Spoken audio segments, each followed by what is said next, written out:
වන්නින් තරහ යන වෙලාවක දැන් කවුරු හරි කෙනෙක් ඕගලන්ට බැනගෙන යනවා. ඕගලන්ට නිකන් හිතනවාද ඉන්නකෝ එයා මට බයිනව නේද මං තරහ චුට්ටක් අරන් එන්න.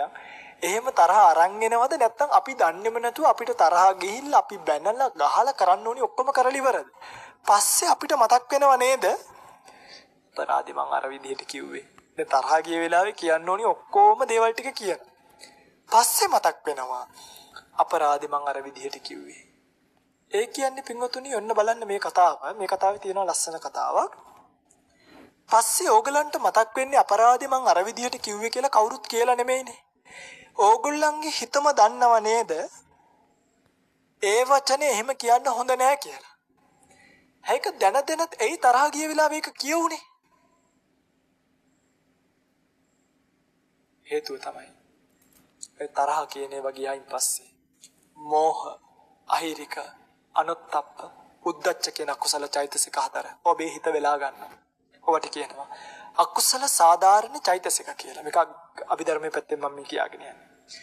මෝහෙන් මුලා වෙනවා. ඇත්ත නැත්ත පේන්නේ. ඔය තරහ ගිය වෙලාවට දැන් ඕගොල්ලන්ට අපාය ගැන කිව්වොත් බය හිතෙනවා. තාත්තට තරහ ගිය වෙලාවක ඔය චූටි දුවක් මතක් කරන්නකෝ මගේ තාත්තා. තරහ ගන්න එපා අපායයි කියලා. අනේ මේ යන අපායක මන්න යන්නේ උඹලා කටවාගෙන හිටපන් කියනවා. එහෙම කියනවා මිනිස්සු. මේ ලංකාවේ ඔය පිටුතරට විතරක් නෙමෙයිනේ බණ ටික කියන්නේ ලංකාවටමනේ. ලංකාව ඇතුලේ මිනිස්සු ඔහම කියනවා. ඒ කියන්නේ මෝහින් මුලා වෙනවා. ඊළඟට ලැජ්ජාවක් බයක් නැහැ. දැන් ලැජ්ජාවක් තියෙනවා තරහ ගිය මනුස්සයාට. ඒ අයා සාමාන්‍යයෙන් නරක කෙනෙක් නෙමෙයි. සමහරක් විට හොඳ මිනිස්සු ඉන්නෝ පරුස වචනයක්වත් කියන්නේ නැති. හැබැයි තරහ ගියාට පස්සේ සමහරක් විට මම දැකලා තියෙනවා සමහරක් ඔය අන්තර්ජාලයේ එහෙම තියෙන මිනිස්සු ඇඳුම් ඉරාගෙන රණ්ඩු වෙනවා. ලැජ්ජාවක් නැහැ. දන්න තරම් ඔක්කොම පරුස වචන කියනවා. ඒ කියන්නේ ලැජ්ජාව කියන එක නැති වෙනවා. බයත් නැති වෙනවා. ඒ වෙලාවට පොල්ලක් යකඩින්නක් ආවුනොත් මට මතකයි මං ගිහි කාලේදී මගේ යාළුවෙක්ගේ යාළුවෙක් රණ්ඩු වෙද්දී යාළුවට ගල්ලින්නෙන් ගැහුව ඔළුවට. හිතන්න. ඒ වෙලාවේ මැරුණා නේ. ඒ කියන්නේ බයක් නැහැ මැරෙන්නම ගහන්නේ. මැරිලා යන අපායක යද්දෙන්. යන පොලිසියක යද්දෙන් කියලා ගහනවා. පස්සේ පොලිසියට ගියාට පස්සේ තමයි වැඩේ තේරෙන්නේ. අනේ මං අපරාධ මෙහෙම කරේ කියලා. ලැජ්ජා බය නැති වෙනවා. නොසන්සුන් භාවයටපත් වෙනවා. බලන්නකෝ. චණ්ඩික්ක ලක්කන. නිකන්.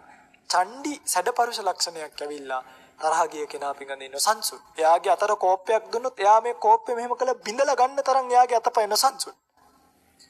එනිසා අංක 1 කෙනෙක්ට තරහ ගියාම වැඩිපුරම හානි වෙන්නේ ප්‍රතිවිරුද්ධ පක්ෂයටද Tamanටද? හොඳට බලන්න. පින්වතුනි කාට හරි අසුචි ගොඩකින් අපි දමලා ගැහුවා. පළවෙනියට මේ අසුචි ගෑවෙන්නේ අපේ අතේ. ඔබට තරහ ගියොත් ඒකේ වැඩිපුරම ඉෆෙක්ට් එක තියෙන්නේ වැඩිපුරම හානිය තියෙන්නේ ඔබට. මොකද දැන් ওই පින්වතුන්ලා තරහ අරගෙන මට බැනගෙන ගියා කියලා තන මට ප්‍රශ්නයක් නැහැ. මට බැන්නේකේ විපාකේ කවුද ගන්න? සිල්වත් මහාන බමුණුන්ට බැනීමේ ආක්‍රෝෂ පරිභව කිරීමේ හිංසා කිරීමේ දශම මාත්‍රයක් කරේ අහිතකට හිතීමේ විපාක. නිරයට දාලා ලෝදී හැලියක බස්සනකොට තමයි තේරෙන්නේ. නිමි ජාතකය අරගෙන බලන්න. සිල්වත් නැති මහාන බමුණුන්ට ආක්‍රෝෂ පරිභව කරලා වැරදියට හිතලා හිංසා පීඩා කරලා ඒත් ගියා නිරයට. ලේ සරව මල මුත්‍රා අනුභව කර ජීවත් වෙන්නේ පසවන. කටේ තිබ්බාම කටින් කෑවහම ශරීර අවයවත් එක්ක දවාගෙන අදෝ මුකෙන් පිට වෙන ගිනි ගුලි ගිලින්න වෙච්ච දවසට තේරෙයි කරගත්තු කර්මයේ තරම. එනිසා නහි වේරේන වේරානි වෛරය කියන එක පින්වත්නි වෛරයකින් සංසිඳෙන්නේ